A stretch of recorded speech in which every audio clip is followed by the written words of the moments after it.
Hello friends, welcome back to my creative ভাইজান channel. আজকে আমি আপনাদের খুবই সহজে ঘরোয়া পদ্ধতিতে ব্যাটারি বানিয়ে দেখাবো। ভিডিওটি 100% রিয়েল, কারণ কোনো ফেক ভিডিও ক্রিয়েটিভ ভাইজান চ্যানেল বানায় না। তাই আপনি যদি ভিডিওটি শেষ পর্যন্ত দেখেন তাহলে আপনিও পারবেন এরকমের একটি ব্যাটারি বানাতে। তো বন্ধুরা, আমার হাতে একটি পিভিসি পাইপ দেখতে পাচ্ছেন। এটির সাইজ হচ্ছে 3/4, অর্থাৎ 1 ইঞ্চিরও কম এটা মোটা হয়ে থাকে, এর জন্য এটাকে 3/4 পাইপ বলা হয়। আমি প্রায় 1.5 ইঞ্চি পরিমাণ মাপ দিয়ে এই পাইপটিকে এখন কেটে নেব। আমি এখানে কার্টন টেপ নিয়ে নিয়েছি। কার্টন টেপের মাধ্যমে আমি আমাদের পিভিসি টেপের এক পাশ ভালোভাবে বন্ধ করে দেব। তো আমার হাতে একটি ইলেকট্রিক তারের টুকরা দেখতে পাচ্ছেন। এখন আমি এটার মাঝখান দিয়ে নাইফের সাহায্যে কেটে রাবারের ইনসুলেশনটুকু ফেলে দিয়ে কপার ওয়্যারটুকু বের করে নেব। তো বন্ধুরা, আমার হাতে এখন যে কপার ওয়্যারটি দেখতে পাচ্ছেন, এটাকে আমি আমাদের বানানো যে পিভিসি পাইপটা ছিল সেটার সাথে পরিমাপ করে অল্প একটু পরিমাণ বাকি রেখে এটাকে ভাগ করে করে কিছুটা মোটা করে নেব, যাতে আমাদের সারফেস এরিয়াটা একটু বেশি পাওয়া যায়। তো এরপর আমি টিস্যু পেপার নিয়ে নিছি। আপনারা যে কোনো ধরনের টিস্যু পেপার এখানে ব্যবহার করতে পারেন। আমি এই টিস্যু পেপারটি আমাদের বানানো কপার ওয়্যারটির গায়ে খুব সুন্দরভাবে ঘুরিয়ে ঘুরিয়ে পেঁচিয়ে দেব।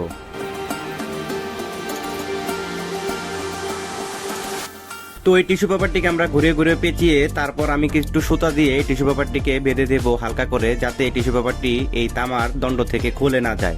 এরপর আমি এক টুকরো ফয়েল পেপার নিয়ে নিছি। একটি চকলেট থেকে আমি ফয়েল পেপারটুকু সংগ্রহ করছি। আপনারা যে কোনো ধরনের ফয়েল পেপার এখানে ব্যবহার করতে পারেন, মোট কথা অ্যালুমিনিয়াম হলেই হয়েছে। এবার আমি এক টুকরো তার নিয়ে নিছি, কালো তার। এটা আমাদের নেগেটিভ কানেকশন হবে, এর জন্য আমি কালো তার নিয়ে নিয়েছি।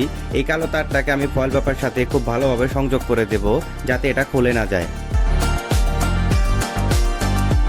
এখন আমি আমার হাতে থাকা ফয়েল পেপারটি আমাদের যে বানানো কপার ওয়্যারটি টিস্যু দিয়ে মোড়ানো দণ্ড ছিল সেটার গায়ে আমরা টিস্যু পেপার যেভাবে পেঁচিয়েছিলাম ঠিক অনুরূপভাবে এটাকেও পেঁচিয়ে নেব। পেঁচানো হয়ে গেলে আমি এক টুকরো সুতা দিয়ে ফয়েল পেপারটিকে হালকা করে বেঁধে দেব, যাতে এই দণ্ডটি থেকে ফয়েল পেপারটি খুলে না যায়। তো আমি একটি চায়ের কাপ নিয়ে নিলাম এবং এই চায়ের কাপে আমি কিছু পরিমাণ জেনারেল পানি ঢেলে নেব, অর্থাৎ জেনারেল ওয়াটার, আমরা বাসাবাড়িতে যে পানি খাই। আমি আধা কাপের একটু বেশি পরিমাণ পানি ঢেলে নিলাম। এরপর আমি খাবার লবণের কৌটো নিয়ে সেখান থেকে 1 টেবিল চামচ পরিমাণ লবণ নিয়ে আমাদের পানির কাপে ঢেলে দেব। তারপর নাড়িয়ে নাড়িয়ে ভালোভাবে মিশ্রণ করে নেব লবণ পানির লিকুইডটিকে।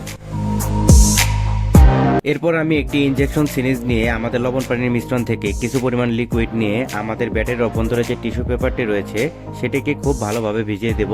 কিন্তু খেয়াল রাখতে হবে যাতে আমাদের পিভিসি পাইপটি কোনোভাবেই পানি দিয়ে পরিপূর্ণ না হয়ে যায়। তো ইনজেকশন দিয়ে আমরা ভিতরে লিকুইডটি পুশ করে দিলাম। এখন আমি একটি মাল্টিমিটার নিয়ে সেটাকে ডিসি 20 ভোল্টেজ সিলেক্ট করে নেব।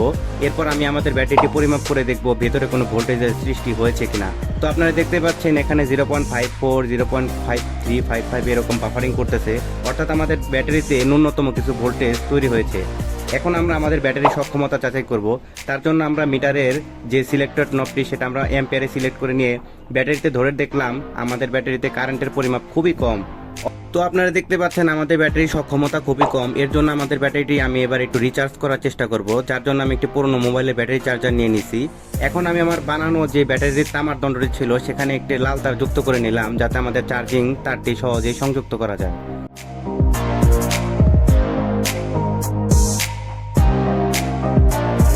তো আমি এখন মিটারটি নিয়ে দেখবো আমাদের ব্যাটারিটি চার্জ হচ্ছে কিনা, কতটুকু কারেন্ট নিচ্ছে।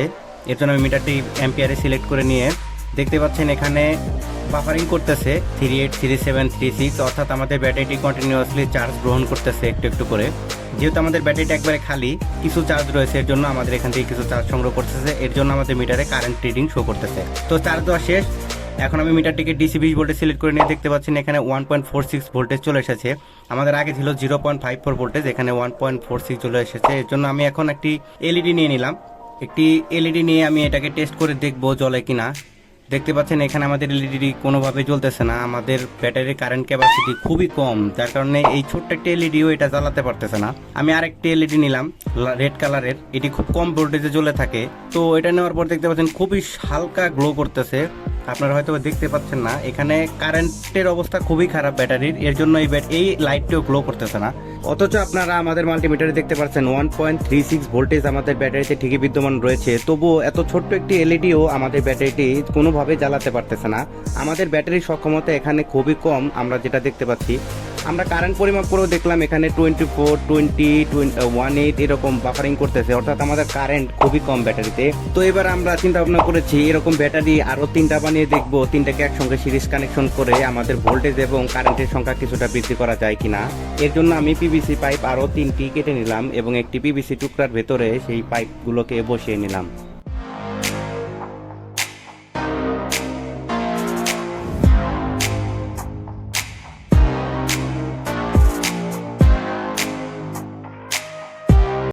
তো আমাদের পাইপ 4টি বসানো কমপ্লিট হয়ে গেছে।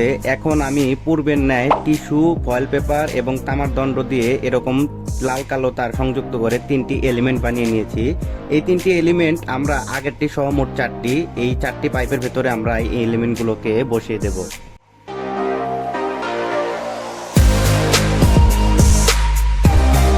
তো ব্যাটারিতে আমরা লিকুইড প্রবেশ করিয়ে নিলাম। এখন আমি একটি মাল্টিমিটার নিয়ে 20 ভোল্টেজ সিলেক্ট করে নিলাম। প্রত্যেকটি ব্যাটারি সেল আমরা টেস্ট করে দেখব সবগুলোতে ঠিকঠাকভাবে ভোল্টেজ এসেছে কিনা। তো আমাদের ভোল্টেজ চেক করা শেষ। এখন আমরা এই 4টি সেলকে একত্রে সিরিজ কানেকশন করে নেব, যাতে আমাদের ভোল্টেজের পরিমাণ কিছুটা বাড়ে, যাতে আমরা কিছুটা শক্তিও বেশি পাই। আপনারা সিরিজ কানেকশন সম্পর্কে একবারে না বুঝলে একটু গুগলে সার্চ করে নেবেন। আপনারা দেখতে পাচ্ছেন আমার হাতে বানানো যে ব্যাটারিটি আছে, একটি ব্যাটারির নেগেটিভ নিয়ে আমি অপর ব্যাটারির পজিটিভের সাথে যুক্ত করে দিয়েছি এবং অপরটির নেগেটিভের সাথে পরের ব্যাটারির পজিটিভ যুক্ত করে দিয়েছি। ঠিক এভাবে পরপর আমি নেগেটিভ এবং পজিটিভের সংমিশ্রণ ঘটিয়ে এখানে সিরিজ কানেকশন করে নিছি। এখন আমরা আমাদের এই যে ব্যাটারিটি দেখতে পাচ্ছেন এর ভোল্টেজ পরিমাপ করে দেখব। তো আপনারা ব্যাটারিতে আমরা ভোল্টেজ পরিমাপ করে দেখতে পেলাম এখানে প্রায় বিনা চার্জ অবস্থায় 2.1819 এরকম ভোল্টেজ চলে এসেছে। তাই আমি আমাদের ব্যাটারিটিকে এখন কিছুটা রিচার্জ করে নেব। এর জন্য আমি একটি পুরোনো মোবাইলের চার্জার নিয়ে আমাদের ব্যাটারিটিকে কিছুক্ষণ চার্জে রেখে দেব, দেখি আমাদের ব্যাটারিটি কতটুকু পরিমাণ চার্জ হয়। তো আমি প্রায় মিনিট 5 মতো ব্যাটারিটি চার্জ দিয়ে নিলাম। এখন আমি চার্জারটি অফ করে দিয়ে ব্যাটারিটি পরীক্ষা করে দেখব ভোল্টেজের কেমন তারতম্য দেখা দিল। তো আমি এখন মিটারটি আবার 20 ভোল্টেজ সিলেক্ট করে নিয়ে ব্যাটারিতে ধরে দেখলাম 3.26। ও মাই গড, এখানে খুব ভালো ভোল্টেজ দেখতে পাচ্ছি আমরা। আমাদের আগে 2 পয়েন্ট সামথিং ছিল, এখন আমরা 3 পয়েন্টেরও বেশি ভোল্টেজ পাচ্ছি। কম ভোল্টেজে চলে আমি একটি রেড এলইডি নিয়ে নিলাম। এই রেড এলইডিটি দেখতে পাচ্ছেন খুবই ভালো গ্লো করতেছে। ও মাই গড, আমাদের ব্যাটারিটি এরকম কাজ করবে আমি আসলে কল্পনা করিনি। দেখতে পাচ্ছেন আমাদের লাইটটি কিন্তু খুব সুন্দরভাবে জ্বলতেছে। তো এরপর আমি আরেকটি গ্রিন এলইডি নিয়ে নিলাম, এটাতে চেক করে দেখি এই এলইডিটা আমাদের কেমন গ্লো করে। তো আপনারা দেখতে পাচ্ছেন ও মাই গড, এটাও খুব ভালো গ্লো করতেছে। রেড এলইডির চেয়ে কিন্তু গ্রিন এলইডি কিছুটা ভোল্টেজ বেশি নিয়ে থাকে। তো আমাদের গ্রিন এলইডিটি কিন্তু খুব ভালো জ্বলতেছে এখানে। এরপর আমি 2 টাকা দামের একটা সাদা এলইডি বাল্ব নিয়ে নিলাম, এটা চেক করে দেখি এটা কিরকম জ্বলে। তো দেখতে পাচ্ছেন এটা আমাদের কিছুটা গ্লো করতে সক্ষম হয়েছে আমাদের ব্যাটারিটি। তার মানে আমাদের ব্যাটারিটি মোটামুটি ওয়ার্ক করতেছে। তবে ব্যাটারি দিয়ে কিছুক্ষণ এলইডি বাতিগুলো জ্বালানোর পর আমরা দেখতে পেলাম আমাদের ব্যাটারিটির ভোল্টেজ খুব দ্রুতই ডিসচার্জ হয়ে যাচ্ছে। অর্থাৎ এ থেকে আমরা বুঝতে পারলাম এই ব্যাটারি দিয়ে আমরা কোনো ভারী লোড বা ডিভাইস চালাতে পারবো না। তারপরও যাদের সায়েন্স এবং টেকনোলজির প্রতি আগ্রহ আছে তারা চাইলে আমার ভিডিওতে দেখানো পদ্ধতিটি স্টেপ বাই স্টেপ অনুসরণ করে এ ধরনের ব্যাটারি বানানোর এক্সপেরিমেন্ট নিজেরাই করতে পারবেন বাসায়। ভিডিওটি দেখতে আপনাদের কেমন লাগলো কমেন্ট বক্সে গিয়ে আপনাদের মতামত জানাতে ভুলবেন না। এরকম ভালো কন্টেন্ট পেতে চাইলে আমার পাশে থাকবেন সবাই। ধন্যবাদ সবাইকে।